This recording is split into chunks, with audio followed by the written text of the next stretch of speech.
Okay, can I have everyone's attention, please? We're going to get started now. Folks, in the back, please. Okay, folks, we're trying to get started here.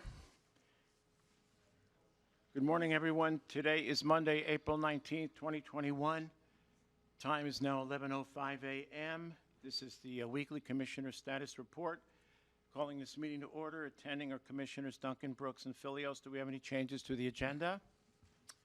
Hearing none, I'm going to make a decision to move the second item, which is the optional form of government, to the end, since I suspect that's why most of you are here, so we'll try to get through the other items first. So first item is the Lakeland School District School Resource Office discussion. Captain Stu Miller. Captain Stu Miller is here with us. Good morning, Commissioners. Good morning. Bring a big house. I know, yeah, so impressed. This is just a discussion right now we've been having with Lakeland School District to put a school resource officer up there for them to take care of basically the schools that are in the county, which would be Twin Lakes, Garwood, and Athol. And they were just going through their budgeting process, and I got a phone call from one of their administrative folks, and said that they'd be interested in going into a contract with the county, much like we have with the other school districts. And what was offered to them was the 70-30 split, and what they can afford is a 60-40. So I wrote a memorandum to the undersheriff basically explaining what the cost would be. My initial take on it would be, I think it'd be either way is a great deal for the school districts and the community members and the kids at school. How we have the Kootenai school district is right now is a 70-30 split, but the 30% comes out of the vessel account. Okay. The only problem that I have with that is when I was talking to Dina about that, our vessel account fund is pretty low, and she doesn't know if that could be supportive of that at this point in time. So just for consideration for you folks. 70-30 would look like about a 67,000 to 28,000 split. 60-40 would be about a 57,000 to 38,000 split. So we're hoping to. So how is it that we're going to allow this? I guess let me ask it this way. If we go 60-40, is there going to be less time for the school resource officer to be there? No, well, the school, either way would be, the deputy would be there during the school time, through school hours, and wouldn't really affect that a whole bunch. And then the other split would be spent probably as a Marine deputy. Sure. Or at least one of those transfer positions where you bring someone in from patrol? Yeah. Okay. So I guess I would be concerned that being unfair to the other school districts, how can we charge these people 70-30 and then these people 60-40? Yeah, so the Kootenai School District, we do a 70-30. The Coeur d'Alene School District, we do a 50-50 with the city of Hayden and the school district. And so there's really no standard for it. Their standard through the city of Rathdrum for that school district is they do a 60-40 with Spirit Lake, and they do a 60-40 with Rathdrum PD. So that's kind of where they budget for. That's the. Okay, but we're not involved in that one, though. Nope. Okay, so then the Hayden one, so you're saying that the school district pays 50% and KCSO pays 50%? No. City of Hayden. City of Hayden pays 50, and then the Coeur d'Alene School District. And then school district pays 50. Okay, so once again, we're not actually involved in that one. Okay, so the one we are involved in is Kootenai, and I guess I would just have a problem with charging Kootenai one fee and charging Lakeland another. Yeah, and it all really comes down to difference of distance as well. So we pay a deputy, basically, he works 50 hours a week.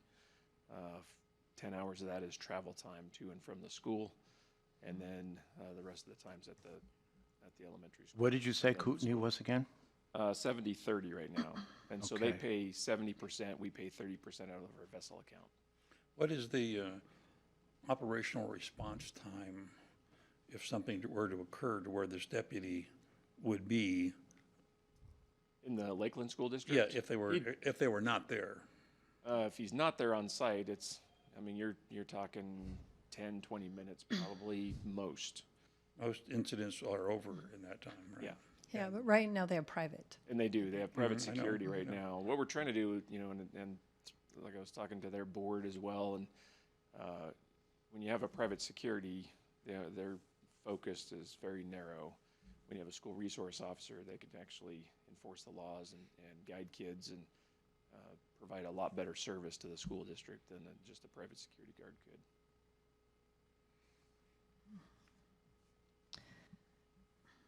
I guess I don't have a problem going with the 70-30.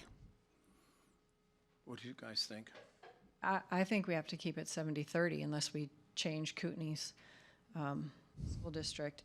And then the other thing to address is I don't mind it coming out of general fund, but I think this should be a October 1, start. So bring it forth in the budget season. Yeah, and that was my thoughts as well. Just because right now this is mid-season, their budget doesn't go into effect till July, and so it wouldn't really carry over until the end of the beginning of the next school year anyway. So September. Right. So I imagine that if we did this split, it wouldn't take long for us to catch up if we started somebody, correct. say September 1st, even though we'd be effective in our 22. In our budget, it would be October, yeah. So I guess we can work out those details. But yeah, I don't mind bringing the 70-30 split forward with the 30 coming out of general tax dollars. But I asked for a 5-year projection. So can we get that before we make the final decision and deliberations? Okay. Fair enough. Bill, any thoughts? No, I'm in favor of the 70-30. I mean, things should be somewhat equitable between the different schools. So. Okay, so we implemented the start of the school year, right? The It would be, 21-22 school yeah. year. And again, we haven't. I mean, those is preliminary discussions, and the administrators up there proposed that to me, and I said, well, that's going to be a tough sell for a 60-40, just because of the other reasons. So again, I'll have some talk with those folks. Okay, fair enough. I guess we need a motion. No, it's not an don't? action item. No. Oh, we didn't action this. No, we don't Just need to because it Okay. comes in our budgets. Comes in the budget. Okay, Yeah. fair enough. Thank you, Captain right. Miller. Appreciate it. Thank you. Okay, we're going to skip over item 2. That's going to be last. Item number 3, accounting for the $2 million CARES Act reimbursement discussion. Thank you, Dina, our Commissioners. Finance Director. Got a little handout for you, just so it's handy. Thanks. Thank you. So you notice in the second paragraph, I did a little highlighting. So if we remember back in 2020, I know it was a blur for everyone, we received just a little over $4 million of available funds to use for coronavirus mitigation. We didn't use all of that, so the state decided to give us back what we didn't use and put that against law enforcement salaries as the reimbursement part. That was directed to us by the state. These are federal funds. Okay. So as far as we know, the feds are okay with the state's interpretation. If during audit that changes, the $2 million coming back to us could be subject to maybe being returned to the feds, but at this point in time, with our best information, we don't anticipate that happening. So we will get that check likely this week, so I just wanted to let you know what we'd be doing with that check. We're going to put it in Fund 11. General fund? Yeah, it's gonna sit in there as grant pass-through revenue. That's how it'll be accounted for. And then at the end of this fiscal year, that will roll into fund balance. So if you wanted to draw down any of that money to use for whatever you were going to use it for, then we would take that out of Fund 11's fund balance, and then by way of closing the books and then that money flowing into the fund balance, it would backfill this year's fund balance use. Okay. In the unlikely event, but possibility that they would question. It wouldn't be an all or nothing necessarily, would it? I mean, they could No. say, we question this little bit here. That's why we'll and that account little for bit it. here. Yep. Okay. So it's each not a 2 project. million or nothing. Right, so each project, we would account for and we would keep it separate, so that when it comes audit time, it's a real clear audit trail. And then you recommend, excuse me, rolling it forward as October 1st, or should we wait one more year? And that depends on how you want to handle it there, but just from an accounting perspective, it'll sit in Fund 11, it'll roll into fund balance. We could restrict it as a different category of fund balance, not assigned fund balance, but we can address that at the end of the year. But for right now, it'll just be sitting in there as revenue. Okay. Okay? And then right now, we just have the temporary custodian and the audio Yes. upgrades, which I think are going to be fair to use that fund for, but I think that won't be till September 30th. Okay. Anyway. All right. Any other questions? Fair enough. Okay, great, thank you. Thank you, good job. Okay, item number 4, impact fees discussion. Leslie? Yes, after the presentation with the Galena Group, and it's the same thing that Chairman Filios and I attended Right. in 2019, I think it's worth us pursuing at this point. So right now, I don't have time to pursue that, but if either one of you wanted to take up impact fees, I imagine is we would schedule a presentation directly, specifically related to Kootenai County, and then kind of go from there. I don't know if Treasurer Matheson has anything to add to this, but I think it's worthwhile to go after, because in the discussion before, I don't think it was clear to me that you could actually set it aside for a smaller project and not maybe necessarily a $20 million courthouse. So I think it would be reasonable to pursue that. What do you think, Bill? I agree, and I'd be happy to do it. Okay. So Leslie and/or I might have some information that we can turn over in terms of who you need to contact, and they can help you through it. I will forward the email. Oh, okay, great. Thank you. Thanks, Bill. Okay, item number 5, pending item status review. Let's go through this. Okay, so the first item is County Form of Government Study Committee. We'll come back to that as soon as we get through the rest of these items here. Facilities expansion, Leslie? We're waiting for the long-range study to be presented, or I guess completed and then presented. Okay. Now, when we talk about the long-range study, that also includes Kootenai North, right? Yes. Okay. Yep. For everybody's benefit, that's the building we purchased from Kootenai Electric up in Hayden. Okay, Pack Airport lease. No update.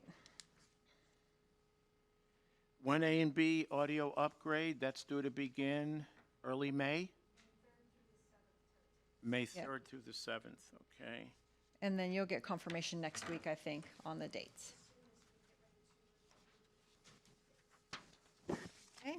Okay, financial snapshot, the next one is next month, is that correct? Yep, May 3rd. Okay.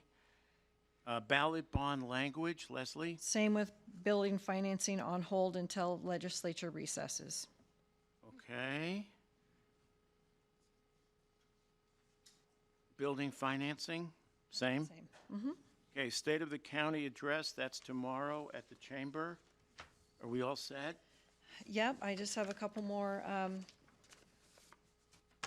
pieces to add to my slides, and it'll be ready to send to the chamber tonight to make sure they have it for tomorrow.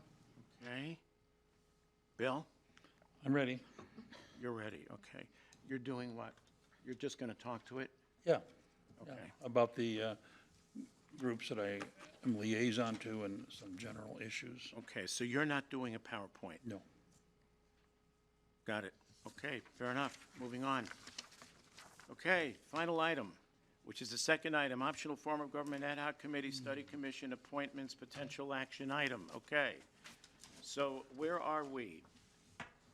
So just a quick update, and feel free to jump in here to correct me. So the first meeting of the ad hoc committee occurred last Tuesday. There was obviously no agreement as to how to move forward, as I understand it. Mark Eberline walked out of the meeting. I guess there was some disagreement. And who wants to take it up from there? At this point, I don't see any reason to continue on with the ad hoc committee, and I have 3 names. And you have 3 names. I do. I only have one name, a gentleman who'd like to serve on the ad hoc committee and move forward, and that's Bob Fish, and I'd like that voted on. Okay. So we have a disagreement here. So you want to continue with the ad hoc committee and appoint Bob Fish? And Leslie wants to go with each of us, presumably each of us appointing 3 people. Yep. And then I do have a name too for the ad hoc committee if you choose to do that. Well, let's hear it. Who is it? Okay, Richard Price. okay.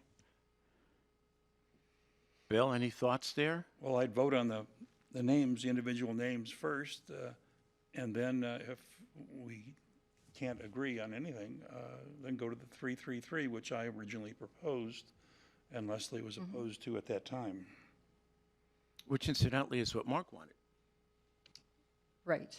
the 3-3-3. Because it became apparent that we can't make a completely unbiased study group. So you got to try until you can't, and then Okay. What do you think about 3-3-3? I think we should first vote on those 2 names. Okay. You want to make a motion then? I move that we appoint Bob Fish to the ad hoc study group. Is there a second?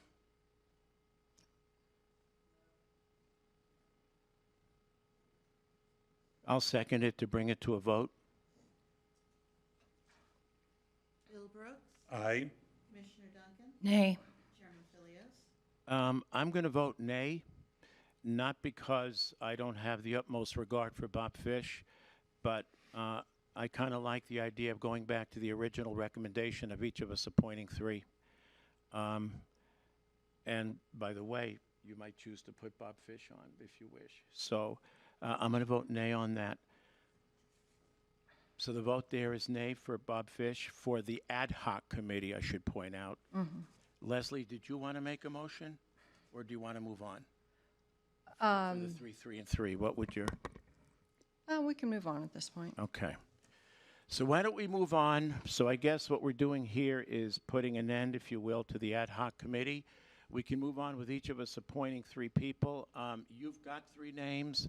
I have to admit, I don't, and I can certainly within a matter of days, but I don't have 3 right now. Bill? I would have 3 by Friday. You'd have 3 by Friday.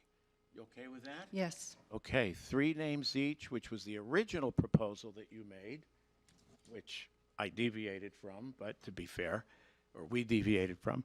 Anyway, so why don't we, you want to have a motion for that? I don't think we need one. We'll just schedule the meeting We'll just to schedule the appoint. meeting. 3 by Friday. I don't think I'm going to be here Friday, so what we'll do is do it on Monday. Status update on Status update on Monday. 3 names each from each of us. Status update on Monday. That will constitute the actual Citizens study commission, and then they'll take it from there. Idaho code governs what they can and cannot do, so they'll elect a chairman, they'll proceed, they'll take presumably some number of months, make a recommendation. Then the recommendation can go any one of a number of ways. If the recommendation is to consider an alternate form of government, then we would decide whether that goes forward to a public vote, which I suspect it would, and then you, the voters, ultimately make that decision. You vote yea or nay. As part of their analysis, they'll also consider leaving things as they are. So we might continue just the way we are with 3 county commissioners, no public vote, business as usual. So that's going to be the extent of their analysis. I don't know how long it will take. What do you guys estimate? About 6 months? What do you think? Statute, they have an entire year. They have so up to a year. I guess they could choose to. I think it'll be done in around 6 that. months, yeah. Okay, then. So for next for next Monday's status update, 3 names each, that will constitute the study commission, which is interesting because when this last went to a vote in 2012, and I happened to talk with former Commissioner Dan Green, because it was under his leadership that this last went to a public vote. He did not recall a study commission. Frankly, I don't either. I know what code says, but unless they themselves were the study commission, be that as it may. Anyway, okay, so that's where we are. And we've got 35 minutes. I'll open it up to public comment. Please try to be brief. Jim, please, Stafford. Just give us your name.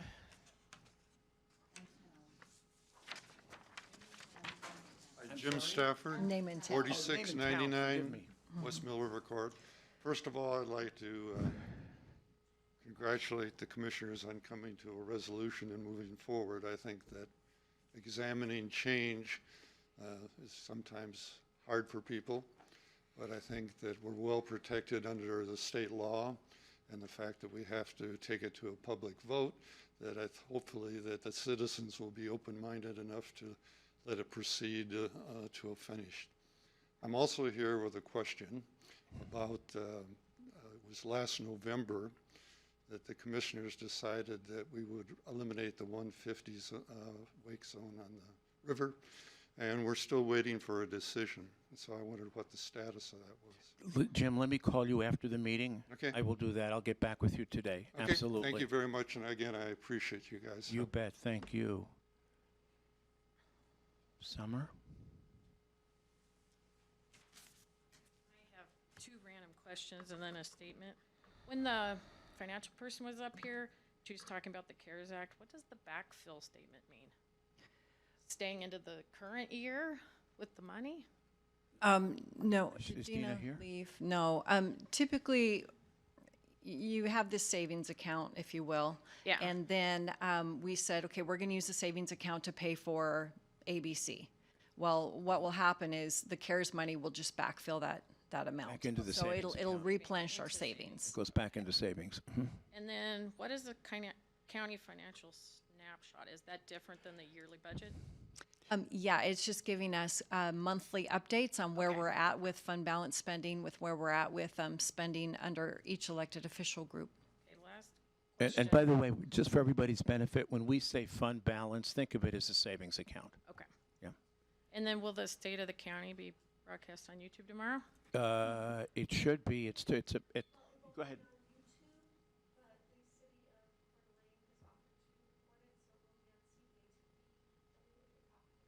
Okay, cool, because I won't be able to make it, but I want to see that. Okay.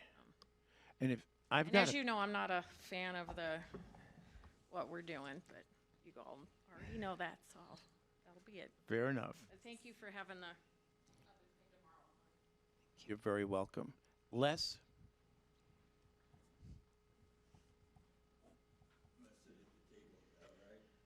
Yeah, by all means. Yeah, try to get as close to the mic as you can, please.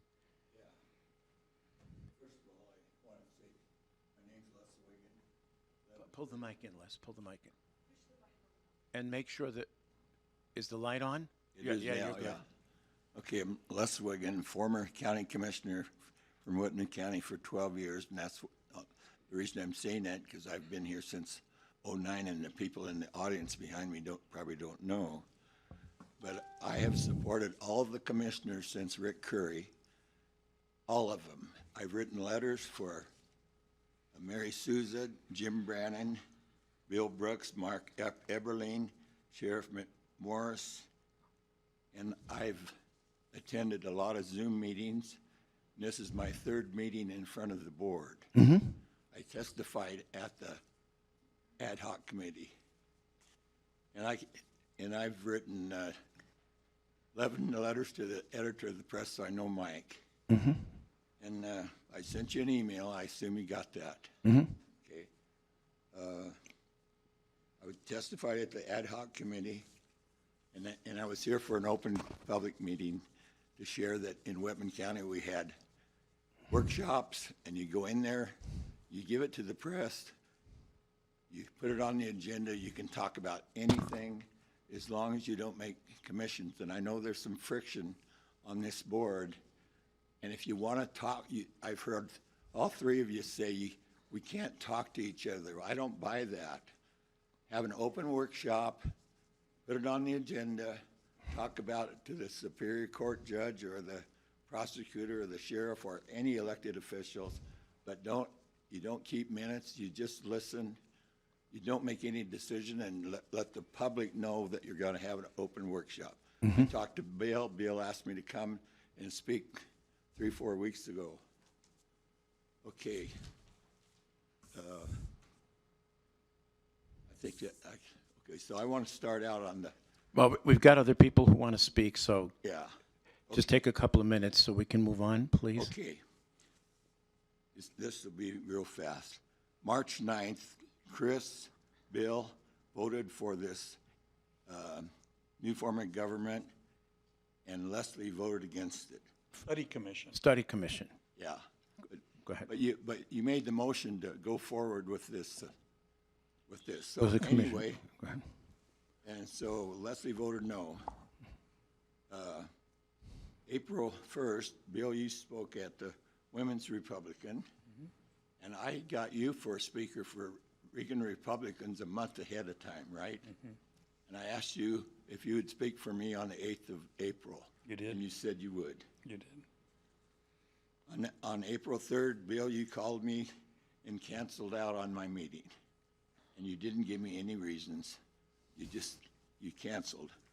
So I called the Reagan Republican president. He called Chris. Chris didn't return a call.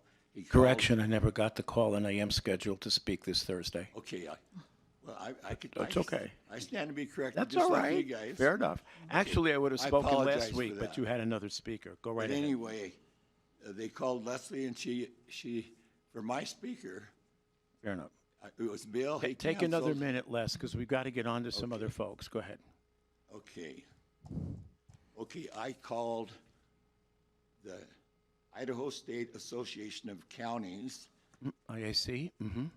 at 208-345-9106. I asked the gal that answered the phone in Boise, how many counties have a manager for their government? And she said 0. And I'm against what you're proposing on this new government form. There's a lot of people at the Women's Republican that there's against it. Your constituents are against this. That's all I gotta say. They're against it. And Fair enough. you know, and as commissioners, if you're gonna promote something, get out there and promote it. But we had 2 turndowns that wouldn't talk about it. So Leslie did a good job, and I'm proud that she came and she answered questions. We asked about all kinds of stuff, and she answered it. So thank you, Leslie, for doing that. And I'll finish there. I appreciate commissioners, all elected officials. I've talked to a lot of them. I got to know a lot of them since '09. I'm not we moved here '09. I followed the commissioners in the press. I can read a commissioner by reading the paper. I can do that. I don't care if it's a judge or an assessor or whatever. I can judge by what I read in the paper, what you guys are doing. So, thank you. Fair enough. Thank you, Les. Who else wishes to speak? Ma'am, why don't you come forward, please? Okay. Just name and town. Sandy, you can come up next. Hi, my name is Josette Schultz, and I live in the county between Coeur d'Alene and Post Falls, but it's a Coeur d'Alene address. I don't pretend to know a lot about county government, but I can see that there's room for improvement, okay? And good government takes compromise. The county is growing, especially the last couple of years, there's the surge in people moving in from outside the county. And I think that 3 of you is not enough, okay? I would like to see 5 of you, and I think 5 part-time is better than even 3 full-time, because with 5 people, there's more collaboration. And I think with 5 people, there could even be more representation of the people, if all 5 of you are elected, okay? So I don't see how that could be a bad thing. I don't think we need a county manager. I would not want to see the Board of Commissioners reporting into a hired person. Excuse me, let me stop you. It's the other way around. Yeah. The individual would be reporting to the 5 county commissioners, Yeah, if that okay. were the case. I Yeah. understand that. Go ahead. That possibility. But I really think we could use more than 3 commissioners. And the other thing is, you know, looking at, like, when you look at the county clerk and you look at the treasurer and the assessor, to me, those are administrative functions. And all those administrative functions could report directly into the commissioners and not have to be elected. We need people who have. Okay, hang on. Hey, folks, Let me folks, you'll finish, have a Stop, folks. please. You'll have a chance. I'm Yep. entitled We got to my to stop, please. opinion. Folks, So- one more, and I end the meeting. Stop. So, Okay? I really think that a county clerk is an administrative function, so is a treasurer, so is an assessor. These are people who need to have experience with administration, with finance, with accounting, with that kind of thing. And I could see those people being hired and reporting into the commissioners. However, I think that the sheriff and the prosecutor should continue to be elected and independent, functioning the way they are now, because it's important that we choose someone who reflects the values of the community, and they should be directly accountable to the voters, as you should be. When it comes to a coroner, I think of a coroner as a medical person, but, you know, that role, I mean, maybe, you know, is it law enforcement or is it legal? You know Well, what I mean? we're actually one of the very few counties that has a physician as a coroner. Yeah. State law does not demand that it be a physician. I'm Or not for sure. that matter, even a medical professional. I'm not sure what a coroner actually does. You know, it might be a role that's more complicated, but I could see where maybe it would fit in with Anyway. the sheriff's department or with the prosecutor. So we'll need you to you wrap know? up so we can Yeah, get and this. so that's it. I just wanted to say that I can see the possibilities for change and improvement, and I think that it's really good that you're going to take a look at it, because the county is not the same today as it was in 2012. You know, and we should be open, and we should be looking to see how best you can serve, or how best our county government can serve the people. Fair enough. Thank you, ma'am. Can I Sandy? just ask you one question? The clerk handles elections, so how do you feel about the only elected people overseeing the elections would be commissioners? Well, because it's still managing elections, it has to be done according to the law. There's laws that govern that. The laws are set by the Secretary of State. Again, managing an election is an administrative function, okay? And yes, we want to make sure that we have the proper controls and safeguards in place, but, you know, why do you have to be elected to do that? That's definitely nonpartisan. I mean, that's just an administrative job. Following the law, you have laws, you know, and people are hired, and they have, you know, they have responsibilities, they have a job description, and they should be able to carry that out. Fair enough. Where'd you come from? I've been here for 17 years. I come from New Jersey and New York State originally. Thank you. Okay, Sandy? Oh, there you are. Hi, I'm Sandy White. Town? So, pardon? Just town.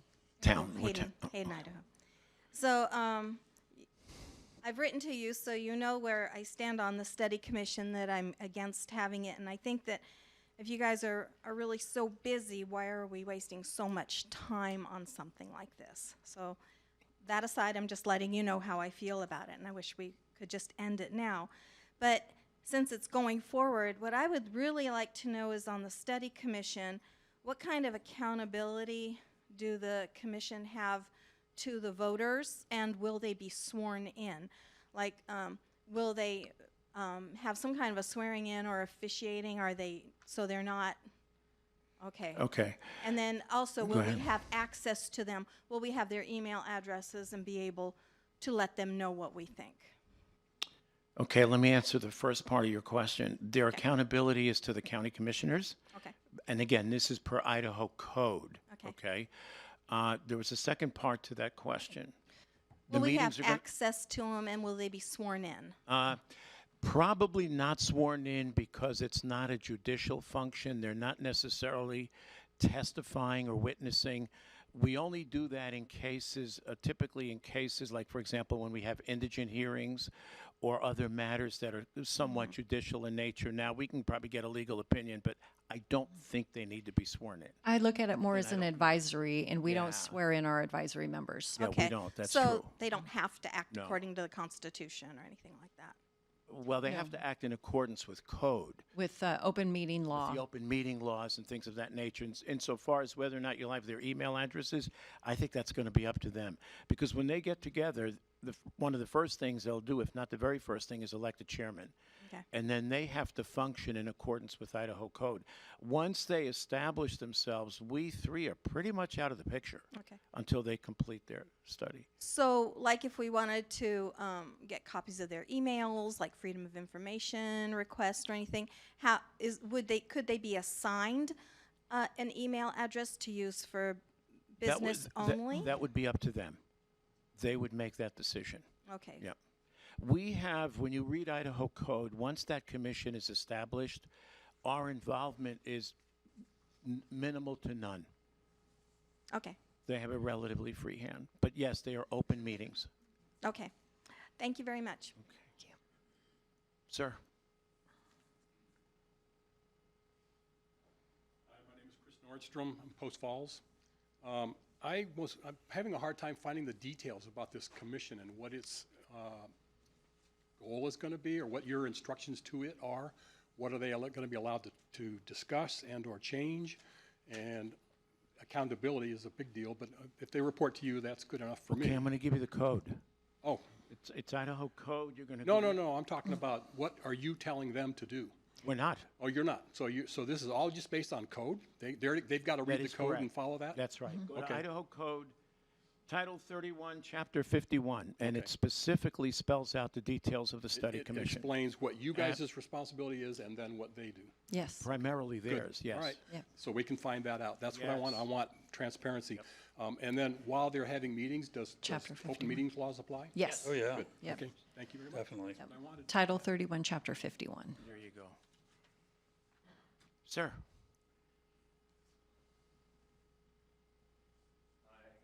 Dan Bell, Coeur d'Alene.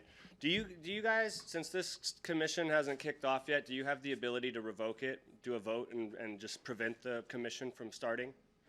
Do we have the ability to do that? Yes. Yes. Why will you do that? I think the public here pretty think- much is mostly in agreement, I think you have your answer because we already voted to go forth. and there's no amount of public persuasion at this point that will change the two of your minds. Do you want to answer that? Not for me. Basically, consider what we're doing here. We're having a discussion to consider another form of government that Idaho code allows for. Depending on the outcome of the study commission, ultimately, if there is a recommendation for a change, as I said earlier, you get to vote. Right, but the community has very loudly and clearly spoken on their stance of even the study commission for this at this moment in time, especially with the obvious problem of the county being the growth, right? That is we need to, all hands on deck. Leslie told us at the meeting last week that this building that this $20 million building we're trying to get built is already too small by the day it gets built for like the growth that we're experiencing. So these seem like much more pressing issues than trying to do a power grab, which is what this is. Everybody knows it. And, you know, I mean, what else, I mean, are you guys just that stubborn? You're literally just looking us in the eye and just saying there's nothing So anyone in the community says. hold on, sir. Do you consider having a discussion stubbornness? We've had the discussion multiple times. That's what that's what the community is showing up for to tell And you. yet the county continues to grow, and the challenges Right. continue to grow. Okay, fine. So in So- the final analysis, the study commission might make the decision that says leave it alone. And if that's the decision, if that's their recommendation, then we leave it alone. And if not, then it goes to a public vote, so you have something to say about it. Ma'am, you wanted to come forward? My name is Tana Rublick, and I'm from Post Falls. We can't Pull the hear you, ma'am. microphone down Pull toward the you. mic. Good. There you go, and speak Perfect. on it. My name is Tana Rublick, and I'm from Post Falls. I have a couple questions. First of all, I need a clarity of why we're even entertaining the thought of an alternative government. I'm not really clear about what the objective is and why we're even discussing this or even having a study to begin with. And just for the record, I oppose both packing the commission and an alternative government. I just, Okay, so let me set the record straight. This is supposed to be public comment, so we've extended the liberty of responding to people. As a general rule, we don't do that. Now, if you have questions for each of us or for individually, you can email us or typically email is better than calling. But if we're going to go back and forth with question and answer, it's not going to give everybody an opportunity. So if you have a comment, make your comment. If you have specific questions, you can email any one or more of us. is there a document that you have for us to review as to what exactly it is that you're trying to accomplish? Well, let me answer you two ways. Number one, there's code, which I just cited, okay? And number two, there are the bylaws that are actually for the commission that are posted on our website. I understand the process. Right. I don't understand the need a need for a study to, I don't understand where it came from that we needed to entertain the thought of an alternative government. Okay, so what I would suggest is send us an email, and one or more of us will respond to that, okay? Okay. I want to give everybody a chance to comment. Thank you. Well, I think I was pretty brief. No, No, you're you fine. were brief, You're but fine. I've got to get on to other people, and we've got to You're wrap fine. up in 15 minutes. Sir?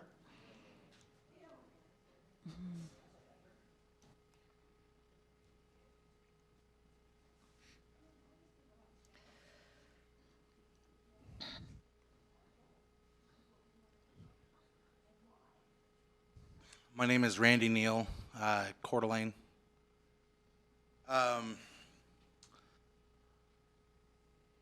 My comment on all this is that in many occasions, more is less. I favor a smaller government. The idea of coming out, discussing things like this in a committee is just so that you can point to, oh, this is what the committee came up with, so that I can be a coward and stand behind the committee's decision, rather than being a stand-up individual and putting your own voice out there, like I am right now. Absolutely, this is not a good time for change. With everything that's happened, with all the COVID stuff and everything, I'm highly in favor of the traditional way of doing things, not an alternative way. That's it. Thank you, sir.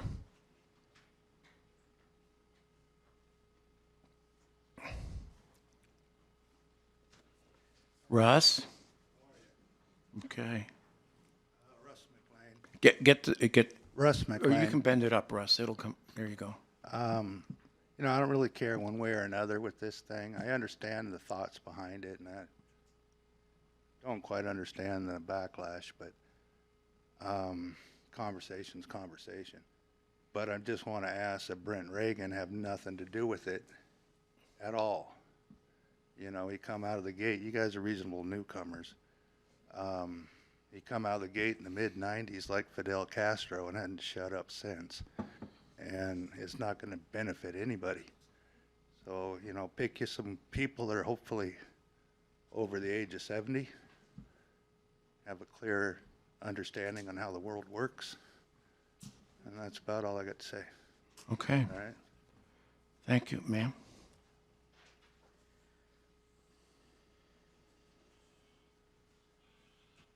Lynn Knopp, Coeur d'Alene.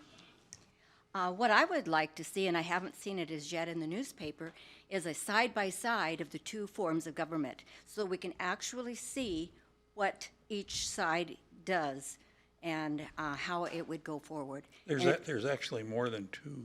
Okay, well, the two that are at issue at this point. There are, all of them are at issue. Okay, then put all four of them in. Okay. So that we can see exactly, so people will be more informed. I think it's a great idea. And I think that would be the best thing, and people then can make a better decision. Thank you. Ma'am?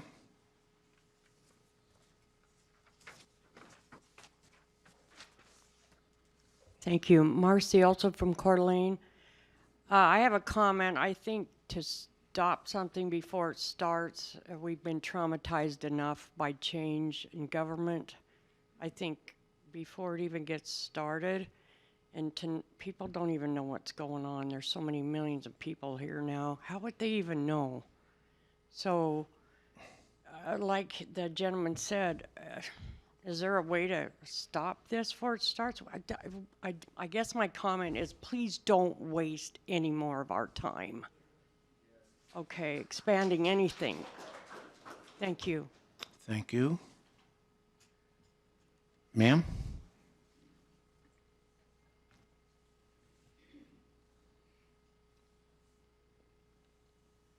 Hi, I'm Katie, and I'm from Coeur d'Alene. Many people have come to these meetings and said over and over and over to all three of you, even at speaking engagements that Bill has had, that we didn't want this. And we came over and over and over and over again, yet you voted to do it anyway.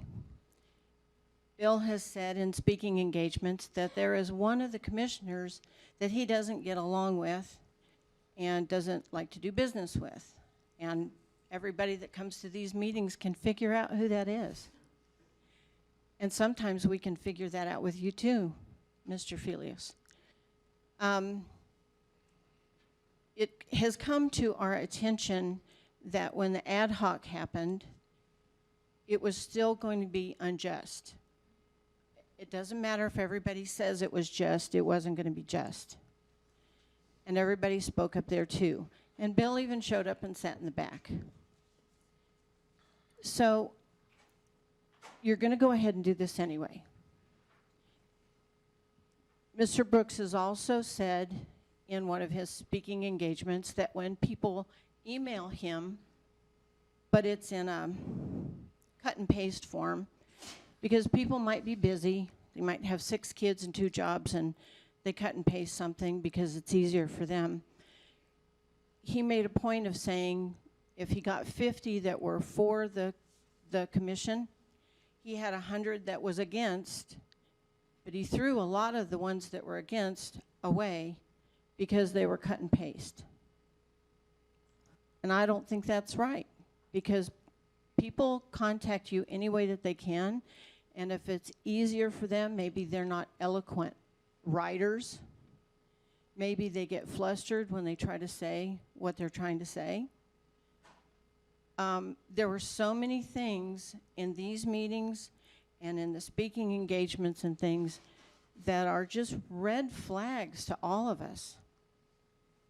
I'm sorry, but I don't see how even if you pick 3 and you pick 3 and you pick 3, you're not going to pick the 3 that go your way. Same with you, same with you.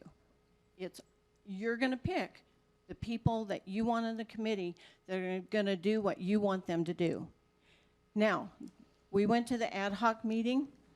Those people had absolutely no idea where to even start.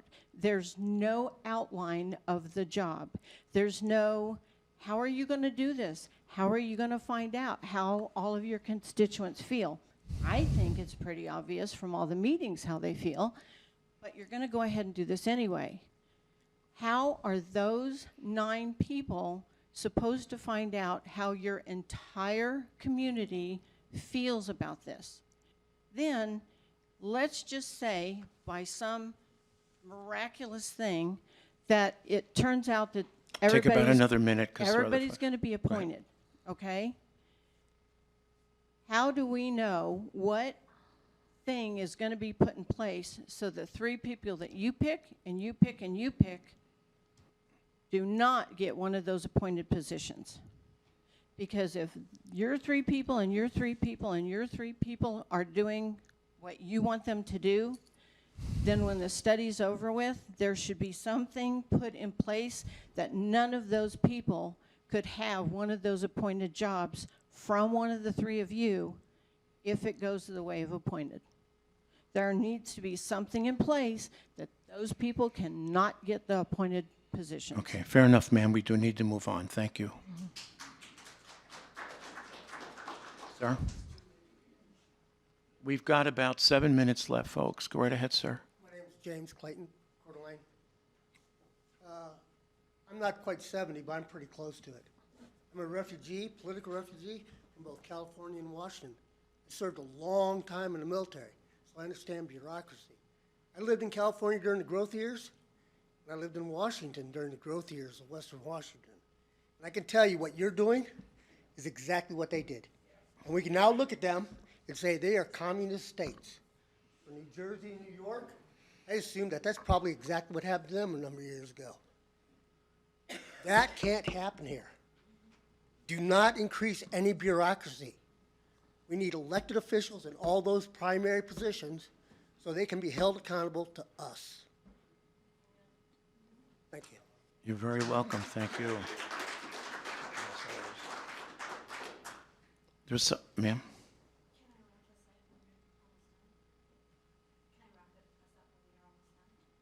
Sure. Hi, my name is Jeanette Delia, and I'm from Coeur d'Alene. So this is the first time I've been to one of these meetings, and I'm kind of curious with all of you, Bill, Chris, and Leslie. Why do you guys feel this is necessary? Just your personal opinion. Bill? Well, as Chris has pointed out, this is comments from the public, and it's not a question and answer session. But, no. It's also not a pep rally. I thought this was only for a Please. question. And I'll be happy to answer. Some people will stop clapping and be quiet. Okay. State law provides us these options. Which options? Well, there's a number of them. I can't name you all of them. It's about, How about a couple? four or five. Okay. And it could lead to a more efficient government, spending less money, less taxpayer money. It could provide a better place for people to have their concerns heard. But all we're doing at this point is asking that we be allowed to have the conversation. And in my opinion, whenever we shut down conversation, that is true tyranny and totalitarianism. A lot of the people who want us not to have the conversation are the same people that in 1776, if you said, I think we should separate from Great Britain, they go, oh, you can't do that. You can't even talk about that. I don't consider those the same thing, so I do. I'm just saying that. You need to read your history, because that happened. That actually happened. I understand. I know my history. Okay, guys. Okay, anyway, guys, we need to please. move on here. Please. Okay. Come on, I Jeanette, seriously okay, want- Jeanette, finish your I thought. seriously just Okay. want your guys' opinion. my That's all. Thank you, Bill. Okay. Please. Chris? You can Please. write me, and I'll give you my Leslie, opinion I later. don't care I'd be which more than one. happy to. Yeah, Okay. cool. Okay. Once again, public comment is for public comment. Occasionally we'll respond, but unfortunately, occasionally that gets out of hand. It becomes tit for tat, and people get denied the opportunity to speak. So it's supposed to be comment. So thank you. I If understand you that, write me, I'll Chris. be happy to respond to you. Thank you. Clearly. Yeah. Okay. Me as well. We need to move Why- on. You got to write us, and we'll respond to you. Yeah, we're going to respond in So writing. this Bill isn't a Chase- question and answer? This is only No. a comment time? Public Right. comment is just that. It's supposed to be public, whether it's a public hearing or a public meeting, it's supposed to be comment, not necessarily Q&A. So I can stand here and give a comment? Yes. Absolutely. Okay, well, I want to give a comment then. Go right ahead. I think it's ridiculous that you need to form a committee to make a committee. And I'm just going to say that. Okay. Thank you. Thank you. Fair enough. We're gonna wrap it up at this point, so I'm gonna turn it over to Charity. Go right ahead. You've been diligent. You've attended all these meetings, and I have, yes. So Charity Miser, unincorporated county, but close to Hauser. So more important even than the study or the commission, what they come out of it, is ballot language.